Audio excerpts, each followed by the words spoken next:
Hi everyone, welcome back. Today we are going to work on vegetative reproduction, one of my faves. Angiospermae produce stunning flowers that make seeds, but most don't need them to reproduce. In this lesson, we'll look at how vegetative propagation allows plants to create replicas of themselves. So let's get our materials for the day. Of course, you're going to want the typewriter alphabet flashcards, as well as the DK Ultimate Visual Dictionary and the DK Smithsonian Flora book. So let's define some terms. Open up your journal and I'll read the definitions to you. Vegetative reproduction. Generation of new plants from the vegetative material, roots, stems, and leaves, of existing plants. Propagation. Increasing the number of a species through reproduction. All right, so the first question for today is look at the pages 174 through 175 in Flora to see a plant that reproduces using plantlets. Lots of plants do this, but this one's really cool. What if the plantlets didn't grow adventitious roots before separating from the mother plant? If they hadn't grown roots yet, would they fall off or would they remain attached? So let's keep those questions in mind as we look at this amazing plant. I had only seen pictures of this until last year. Oh man, it was so cool.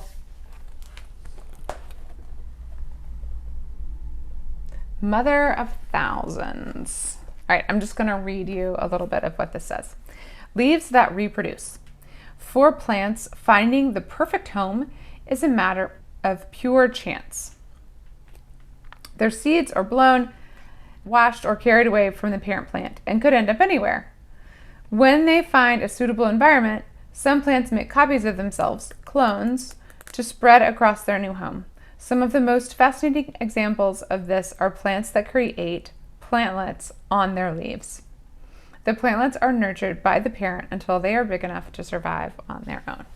So I'm going to show you this close-up of the little baby plantlet, little plant. It's already growing adventitious roots on the mom. So a lot of these that are in the main part of the picture, it doesn't look like they actually have their roots yet.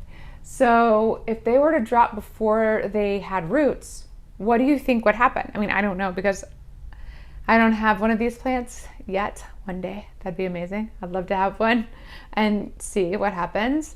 I tend to think it kind of depends on how developed they are. Like I know even with jade, you can stick a leaf in the ground and it will sprout. So if it already has all of its own leaves in this plant, I think it would be okay. I think it might damage the mother plant if they're still attached and they haven't like separated, like the one with the roots, it has much more of a separation from the mother plant. I'm going to read you this other little section too. Vegetative reproduction.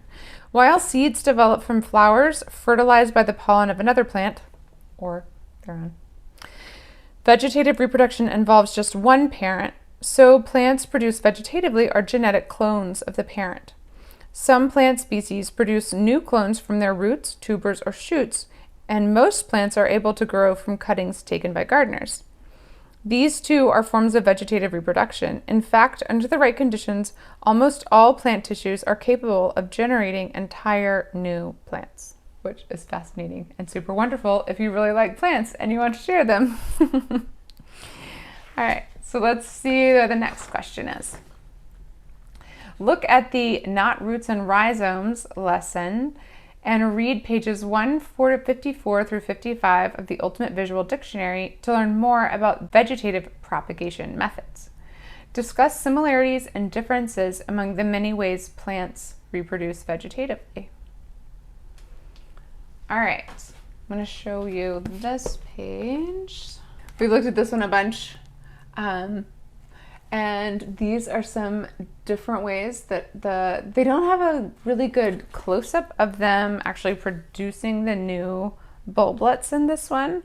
So they're reproducing vegetatively themselves underground And just like the mother of thousands plant reproduces little leaves all along the top of her own leaf, this one is reproducing new corms underground attached to the base of this corm where the stem is.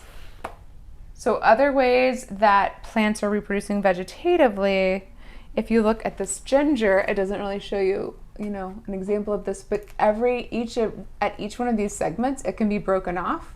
So you see how this shoot is coming up? So you can just take a piece of ginger, break it, and plant each of those, and you'll have 2 plants instead of just 1. A lot of plants work that way. So iris is the same. If you look at the iris video, you can see that, but really what's cool is to actually have an iris and then break all of the pieces apart, plant them, and then in 2 years, every single one of those can get dug up and you can break them all apart again. It's amazing. They have the same sort of structure. So they keep branching out like this as they grow. And every one of them can be a new plant that will in turn do the same thing. The stolon, I mentioned, I think maybe in the last video, here is a picture right here of stolon growth. So there's the original plant that's rooted in the ground, and then it sends out this little stem, and then more roots at that section, and it just keeps going. So when a plant is really happy where it is, it's like, this is the place to be, let's make more right here. And so reproducing vegetatively is a great way to have more plants in the same area, as opposed to having seeds, especially with dandelions, they can spread them really far. So vegetative reproduction is generally closer, unless it's in like a river, or it's getting carried by some other, like humans are really good at moving things around. But for the plant itself, it's generally that vegetative reproduction is just happening in the one spot. So you could add that to your chart, comparing vegetative and sexual reproduction. Third activity under question and investigate, propagate succulents from leaves. Try several leaves of several different genera, the plural of genus, if possible, which take root and when do they produce new growth. So how long does it take? So you can do this as an experiment. Plant several different ones and then see which leaves take off. And you could even try varying the amounts of water or light or even the soil type that you're giving them. The temperature can be really important, especially with succulents. So don't get worried if at first it doesn't work. Just try it again. Make sure that it's warm. Make sure that it's getting water, but not too much water. And try some different types. It's more likely that you'll succeed if you have several different types.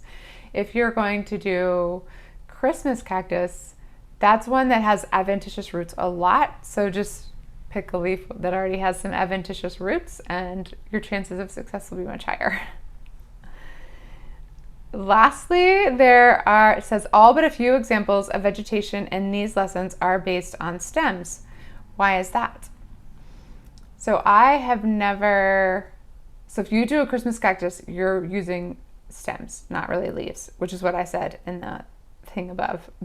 But then I said you could do Christmas cactus. But technically, Christmas cactus is a stem. It doesn't have leaves. So you're actually propagating with a stem and not a leaf. Leaves and succulents do tend to work, I think, more than a lot of other plants. The stems, if you're doing any type of iris or ginger, all of those are stems. And the stolons are stems. So like this with the ivy. This is just one of my ivy babies.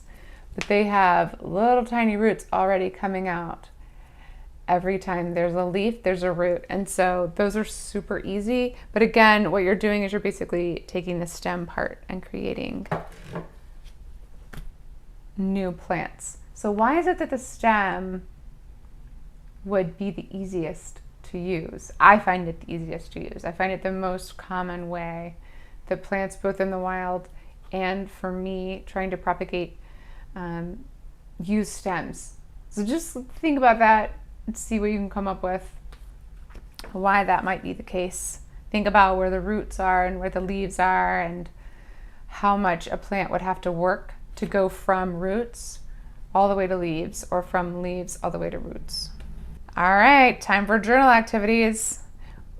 First off, make a chart to sort the information you've learned in this lesson. Now, you can put this underneath the chart that you've already made to compare sexual reproduction and vegetative reproduction. You can add it in there if you want.